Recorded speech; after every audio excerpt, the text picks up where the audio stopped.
Bandeko balandi biso na kati ya Diba TV, mbote de partout oyo bozali kolanda biso.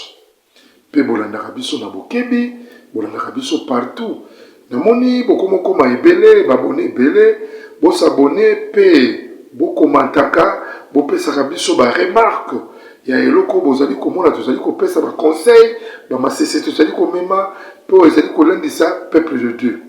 Oyo bomoni ezali malamu te, bokomela biso pe bobenga biso na numéro oyo ezalaka affiché na etando ou bien na téléphone na yo epai oyo wapi omesana kotala monganga spirituel papa Edi Diba oyo ayelaka bino masolo édifiant pe masolo kitoko oyo esalaka ke yo moto olandaka biso otambula na bokebi pe otambula na ekenge na mokili ya Tata Nzambe.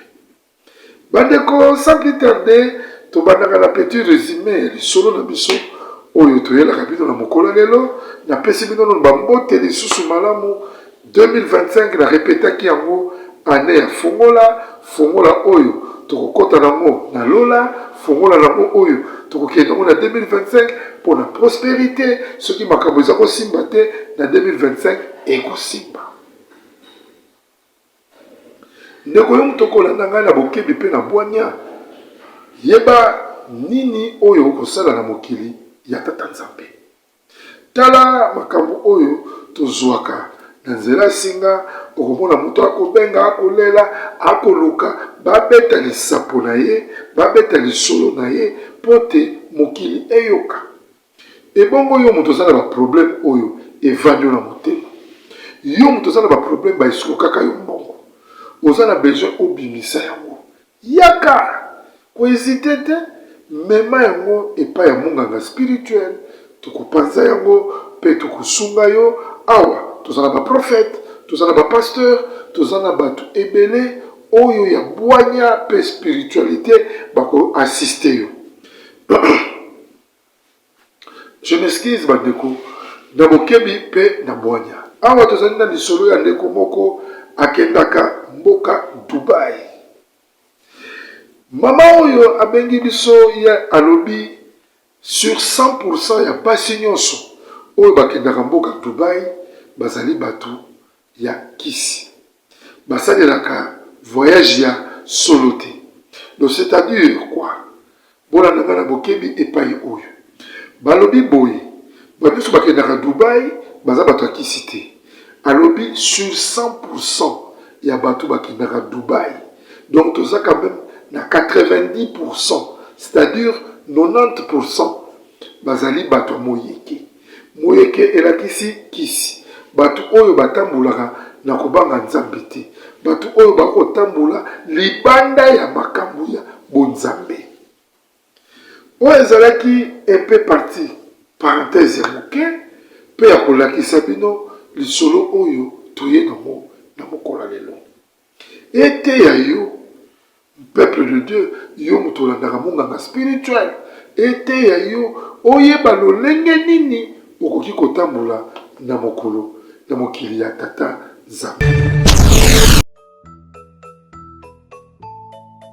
Les fêtes s'approchent.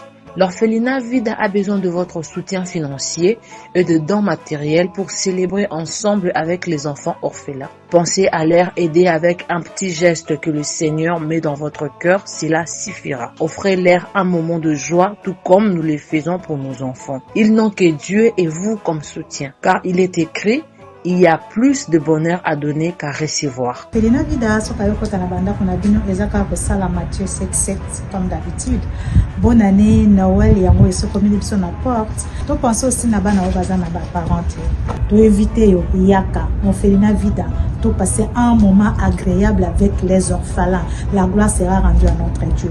Napesi merci na ba partenaires oyo ba kotala biso botika biso te obagisa biso te Nzamba benye obino Nzamba bakisela bino ezangi. Nous sommes situés au 49 de l'avenue Kinzola. Voilà des retours na kati ya chaîne na bino Diba TV mwana Congo oyo elaka bino masolo kitoko pe édifiant.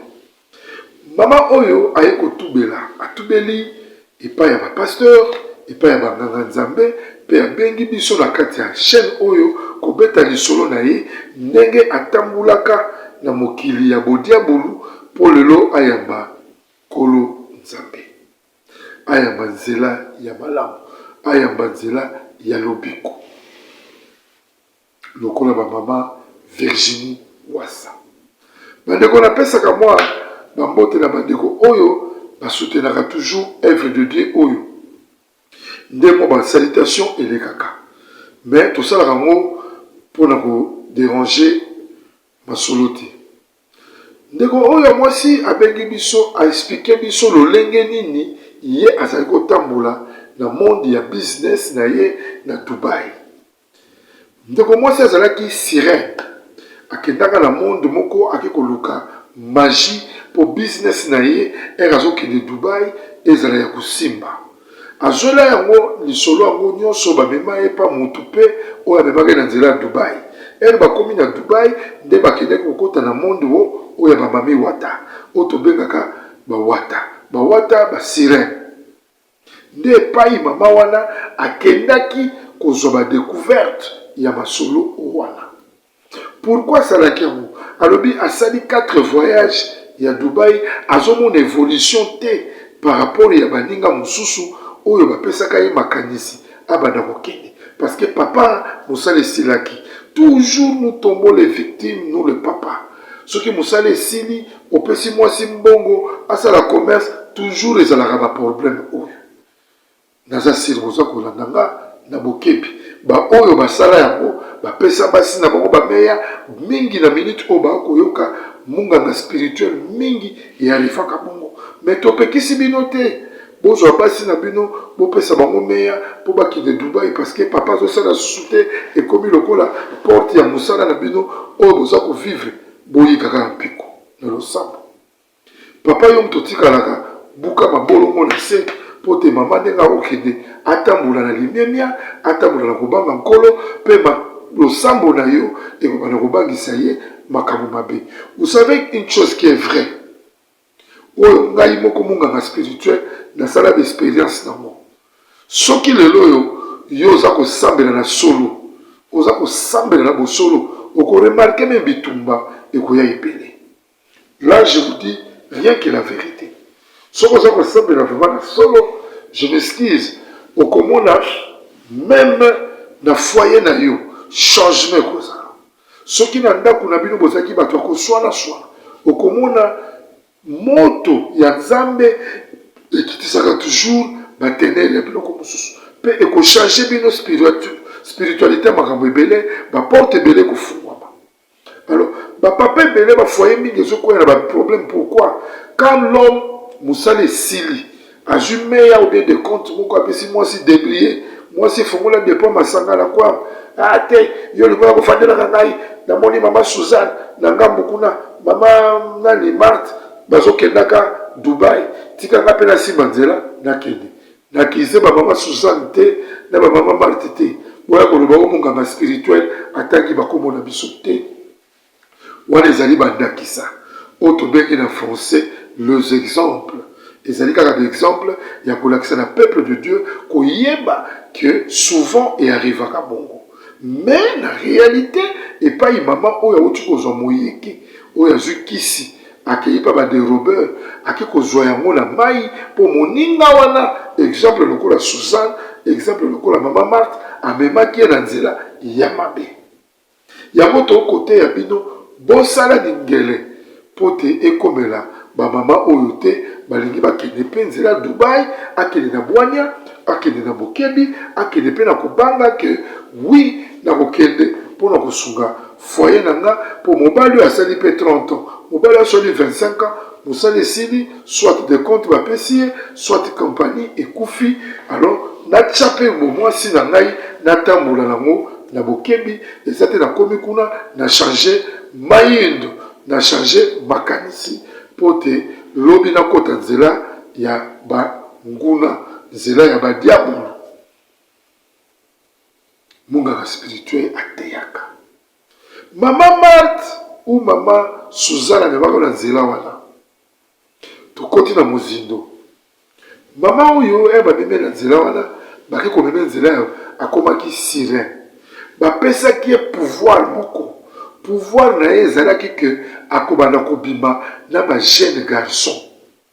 Donc bajeune garçon ebele na mokili ya lelo ya se tolobi kaka na Congo te, partout au monde oyo babimaka mingi na bamama oyo bazali trop âgeux que bango okoremarke mwana mobali aza peut-être na 35 ans 40 ans moyennant, mais la maman a 60 ans, la maman peut avoir 55 ans, une différence de 10, 15 ans, 5 ans, 7 ans, 8 ans. Chez nous les Bantous, ils ont la kitoko mingi. Faut koyika gelenango. Ce que ça dit moi la mobile, déjà ça comme moi la moi la mobile. Je peux pas aller au-delà. Yakobimana moi si ou azali kulutu nangai. Chez nous les Bantous, plus surtout biso ba Congolais, tozali permis nango te. Ezalaka ba kitoko te. Ezali pe ba mateya kana balingomba mingi. Alors ce qu'on kutana ki na église mukulano nimbaki, pe ofongoli téléphone, ofongoli télévision, okutani na munganga spirituel akomanyola mo. Keba. Ezali tango otika tangwana. Oyo ezali 2025 yeba koluka elenge mwasi oyo ya génération na yo oyo azali ya mbula na yo nde ekoteya yo po okozala na bénédiction même si obandi na mbongo ya mokie même si bobandi na vie na bino na se lobi ata mosala na yo ekufi yebaka mwana mwasi wana akosunga yo ke okende kokutana na mama moko boye asa deja na bamituka asa bongaki une maman qui t'amène toujours à ma boîte à minene ba restaurant ya makasi olobi ngana beti ni baku na zero nakutana mama moko tala mbongo ebele non ezali faux pe archi faux tozwa spot publicitaire oyo ndeko dino media ya badino oyo ayebi media kitoko oyo bomoni Ediba TV ekosala mosala malamu pe koteya peuple de Dieu kolakisa bino lolenge nini ya kotambola. Allô Masasi. Ya Masasi. Boni mama kuna na homme de veillard misunga. Naza déjà na misunga homme de veillard. Omoni tant maman apika église. Alors naoki bien te.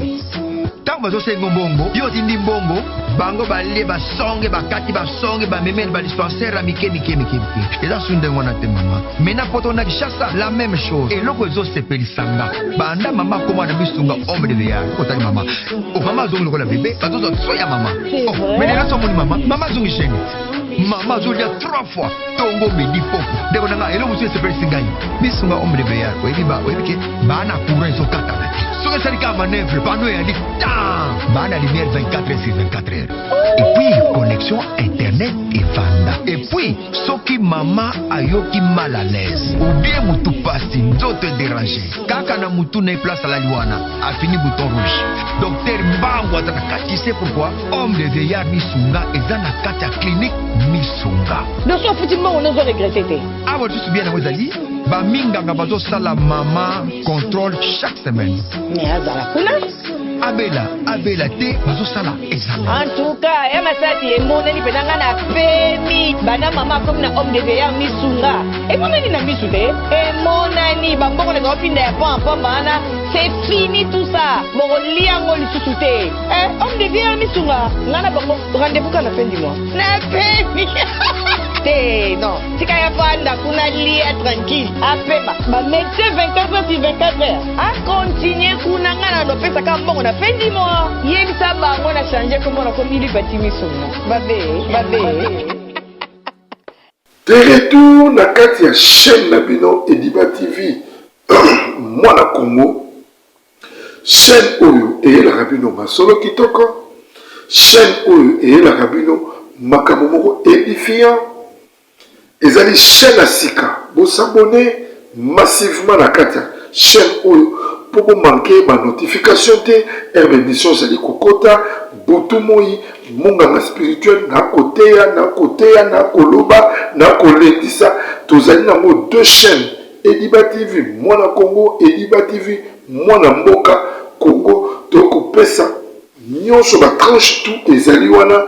Tous allez na tosolola yango na kati émission tozali nango tozali pe na bayebana na kati ya Ediba TV mwana mboka tozali pe na le marteau sur la table tozali na bayeba donc bazali ba comédien bazali ba musicien bokozwa bango partout pe bokozala toujours édifié na makambo tu oyo eleka po ezali actuel oyo ezali kosala sans plus tarder tozongi na mozindo ya lisapo na biso ya mama oyo akendeki kozwa moyeke par ignorance par erreur moninga amemaki ye el papa apesi ye mwa meya anviyaki baninga oyo atangaki bakombo napesaki bamandakisa mama Suzanne na mama Marthe ekweyisi mama na biso na elikama na erreur akendeki kokoma sirene ya mai ye abimaka toujours na bajeune garçon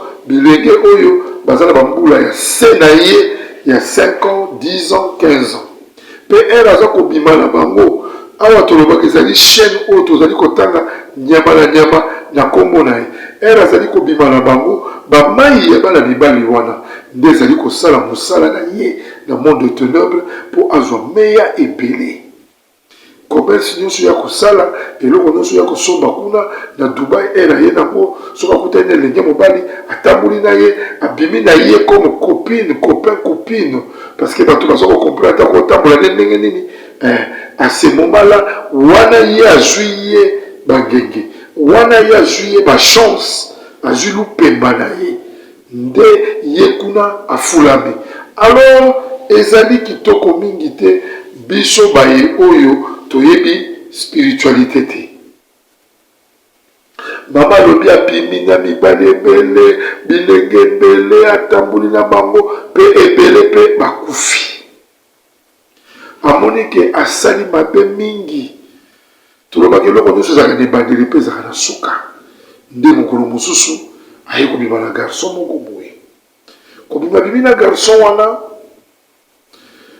lobi nango bapesa lisusu mbala rendez-vous ya mibale mwasi ya garçon wana ya ndako ye garçon wana akosaka ye keno aza marie te akutani na sere moko aotambola na jipe moko donc akosi ye te naza marie te navandaka pa cousine nanga mais cousine nanga azalaka moto azuwa kuna kolinga namema yo te donc ngai na yo tokutanaka biso place tozokutana tokendaka so tosalaka jazz na biso c'est mpesa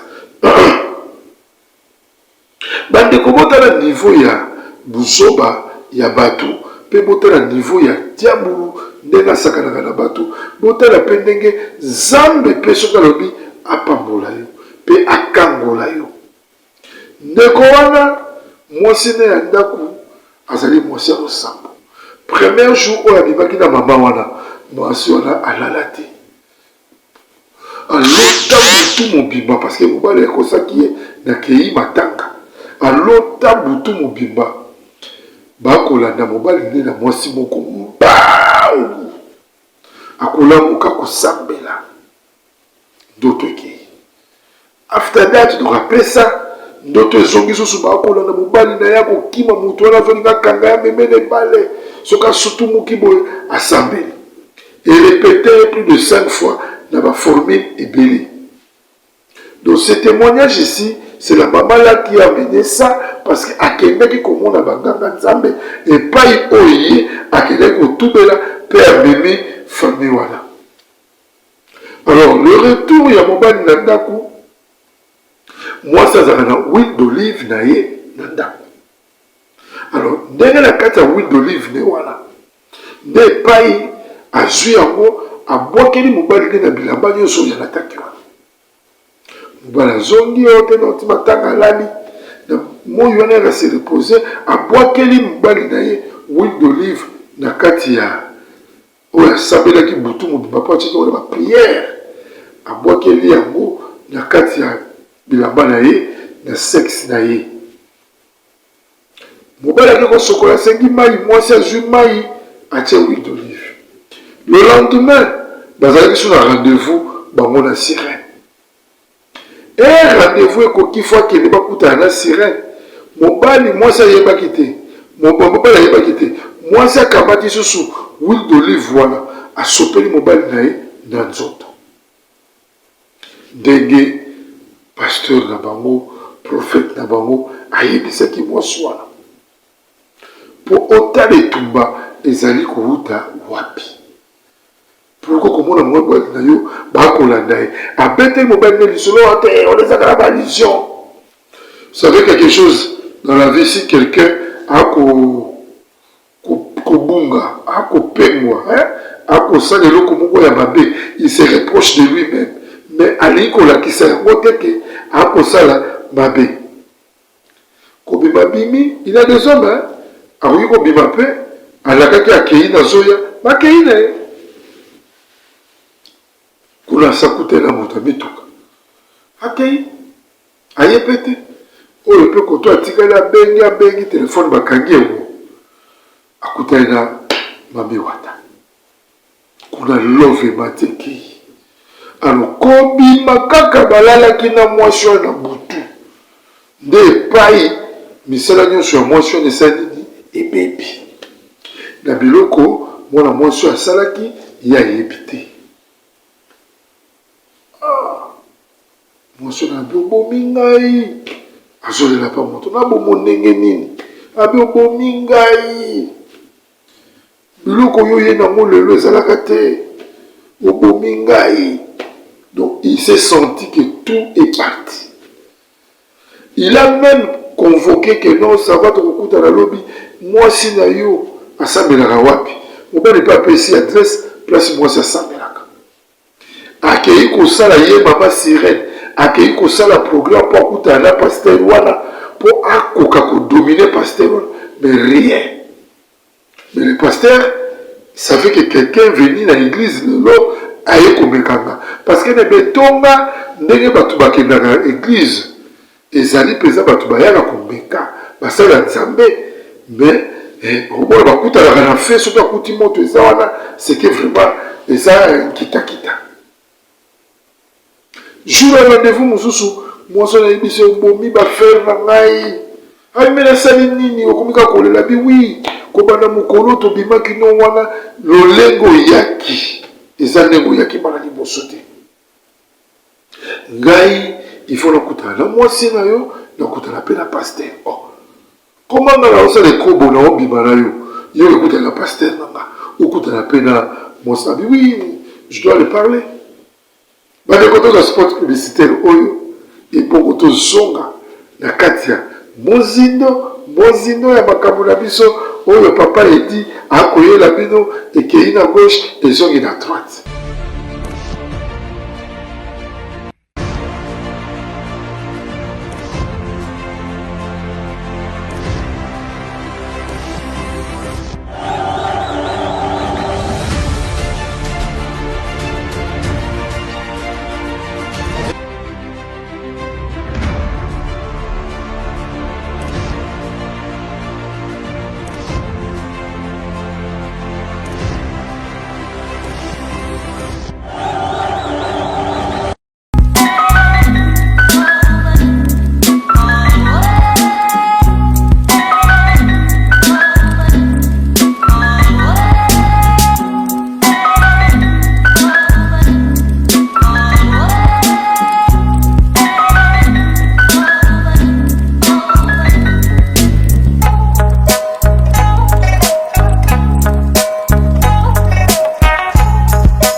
Voilà le retour na kati ya etonda na biso place oyo tolobaka makambo nyonso ate bombami ekobima un jour na poisa. Bandeko esali pasi mpe somo mwana mwasi na barecherche na ye akei na église wana ake kozwa rendez-vous okutana na pasteur wana azali kaka pasteur mpe azali naye na kati ya Ediba TV mwana Congo ake kokutana naye ake koyebisa ye makambo oyo ye asalaka mpe oyo ye asala na bomoi na ye wuta mobali na ye apesaka ye mpata ake korelasa yango pasteur tout rien que nyonso abombi eloko te alobi na ndenge akutanaka na babibali na ndenge azwaka bachance na bango na ndenge ye mpe aye kokutana na mwana mobali oyo mwasi ya mwana mobali wana azali kosambela awa kombo ya mwana mobali yango nani pasteur atuni ataki kombo famille wana mwasi wana azali moto losambo me mobali alingaka koyawa te tokobengisa bango jour boye bokutana nde jour yango mpe koki pasteur abengisi bango affronte bango mama oyo aza na besoin loba mobali epai avandaki ayebi ke likambo mwana mwasi oyo koloba ezali makambo oyo aprometaki nga mpe atunaki ngai eloko nini ngai nasali na ye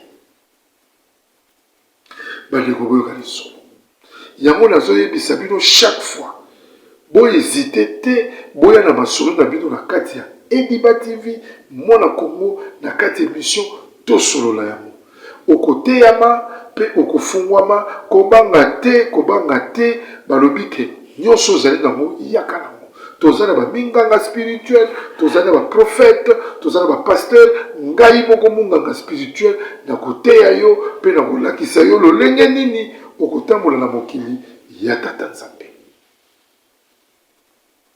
ndeko mwasi akei kosola na bango abandi kodevoile makambo oyo ye asala ndeko mobali oyo epai avandaki abandi kosanza savez des choses mokili eza na makambo ebele moto azosanza te ke yo mpo ayoki noze non ou bien ayoki alie eloko moko azosanza makambo oyo ye ayoki mpe aza kosanza donc eza lokola moto basi baliesaki ye eloko mwana mwasi oyo aza kosala sikoyo na mateya na bikwami na bapriere ya mwasi na ye abandi kosanza losambo ekoti wana baza kobelela lolo jésus christ bakobelela kote oyo mpe oyo mami wata ye mpe kuna swakwei kobimisa nyonso ya mabe babikoli pa mwana mwasi ya kotelema abandi kobeta sikoyo histoire na ye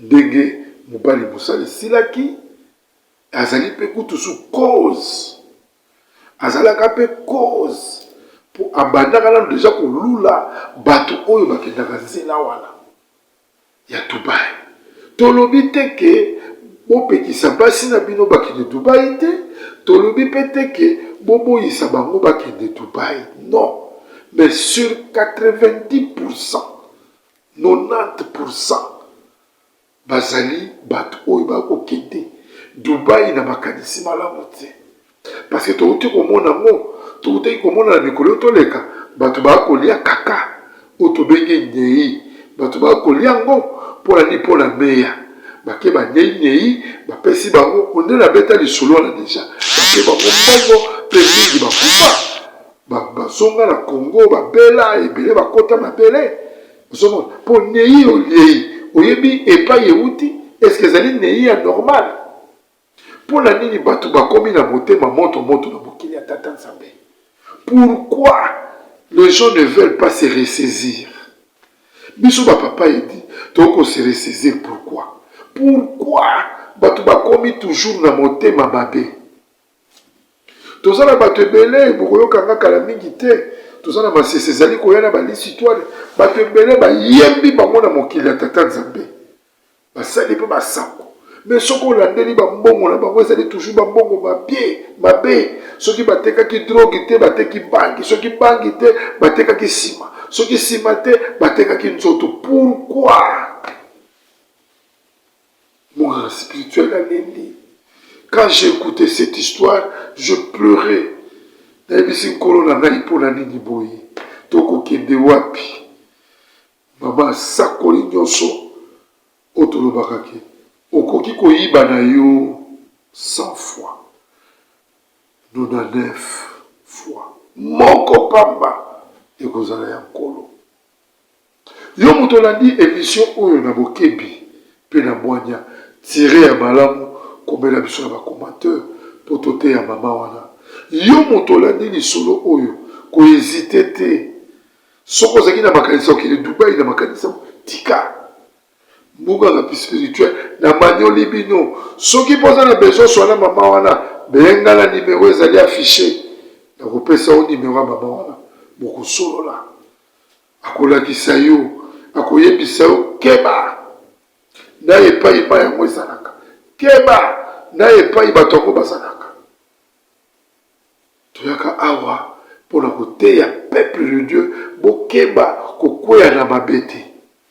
Ezalaki ya bino humble serviteur munganga spirituel papa Edi Diba na kati ya émission oyo tobengi baye na kati ya émission tobengi tosolola yango pe na kati ya titre oyo etangami baye bazali na mitema ya duku mitema moto ya koanvie ya kolula kotala toujours moninga azwi ke ngai mpe nasala plus que ye.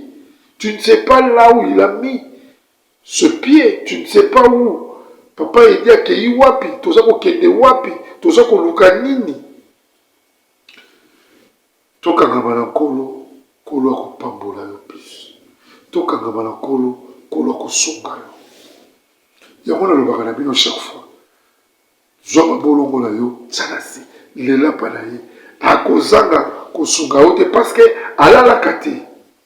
Azali pona orphelin, azali pona bato mawa, azali pona mutu nyonso oyo ayokelaka ye. Sans plus tarder toyokopesa mbote na mama Shela Mwanda oyo ya kati ya fondation Shela Mwanda na équipe na ye mobimba mama Ordechou. Topesa bambote ebele epai bozali likanisi malamu pe yo moto landaka émission oyo pe oza kotala publicité oyo ezali koleka. Benga na ba numéro oyo ezali affiché wana poti okoka komema pe Pierre na omoko $1 pona kosunga bana wana pe komatisa fondation wana pote lobi epesa biso ba bien ebele. Ezalaki ya bino munganga spirituel papa Edi Diba na l'histoire oyo topesaka toujours mbote na ba oyo balingaka toujours kosoutenir œuvre oyo. Toyokopesa mbote na ndeko président Dova Menama oyo aza kokamba lisanga monene na kati ya Congo Kinshasa précisément na commune ya Mongafula na kombo ya retrouvailles des anciens de Mongafula. Toyokopesa mbote na ndeko Chicha oyo azali trésorière numéro 2 na kati ya retrouvailles des anciens de Mongafula accompagné na première trésorière Mama Augustine Kota. Topesi mbote na bandeko nyonso oyo bazali kosunga pe kokamba lisanga oyo retrouvailles des anciens de Mongafula bauti kofete 2e anniversaire na bango bokomona bilili kala mingi te na banimero oyo ezali kolanda. Bandeko tokutani mokolo alobi soki ye moko nkolo azongi te. Au nom de Jésus, matoye fungama munokolo ba matoye fungama munokolo ba na kombo na Yesu. Matoyi na ye na malobe ngai mama Lutumba nakendaki na prière ya convention oyo esalamaki ya papa Moïse ayaki awa nakendaki kuna na mwana nanga azalaki banda inane azalaki koloba te eti ndenge akokisi 23 ans ere tokendaki kuna papa abondelaki mpo na ye namoni akomi koyoka mpe koloba yango wana napesi nzambe oza na merci mpo na bolamu nyonso azosalela ngai. Shalom bana nzambe kana nga ezalaki ka ya depression makasi na banda kolala te na banda koganga na banda kolota bandoto mabe na kondaki na silaki nzoto bamemaki nga na hôpital psychiatrique na dépensaki mbongo ebele esimbaki te or fallait nasala mémoire na nga ya fin de cycle ba dépensaki koleka même na classe prophète moko ayebisi biso eza likambo kokende hôpital te eza likambo koluka nzambe epa na ye moko esimbaki te tokende na ba ministère ebele ba prophète ebele simba ete mais nakumisi nzambe ya papa Moïse po mokolo bamemaki nga dès le premier jour epa na ye asimbaki ngai mutu na ngai komaki stable ezochauffe lisusu te nakomi kolala pongi nakomi kolia nazoganga lisusu te naomona su bandoto mabe te. Or ce n'était pas le cas pendant 4 ans. Nde na pamboli nzambe ya Osana nayokumisa nzambe ya Pasteur Moïse na oyo tosala na kati na faye na biso tomitungisani mingi na problème ya divorce otambolaki par-ci par-là tokutana na baprofete ebele misusu bawasinga biso bambongo. Alors lelo tokutana na Pasteur Moïse asi kosala biso délivrance na délivrance wana akangoli biso harmonie ezongi na kati na ndako esengo ekoti na kati na ndako mwasi tanga tokomi kosola malamu tozali mpe mpe kotalana lelo esengo ekoti yango tokokumisa nzambe na Osana aza malamu. Mais au kumisa nzambe ya Osana po ça fait 2 ans passés dans un problème sérieux ya misu surtout so moi ezama kasi flou na komona distance te mais ndenge na ko leka délivrance na remarqué un changement bon makasi sans lunettes nazomona clair donc na kumisa vraiment nzambe Osana zo sala donc na moni ke na olata lisu lunettes te ya on est au kumisa nzambe Osana na lobaki déjà ba maladie oyo wumela katango molai oyo esila kate ezalinde démoniaque ba divorce belé tozoko mona tango nyonso awa ezali pe kidoki boya nango epai na nzambe nde bokobika nazozela bino na moto.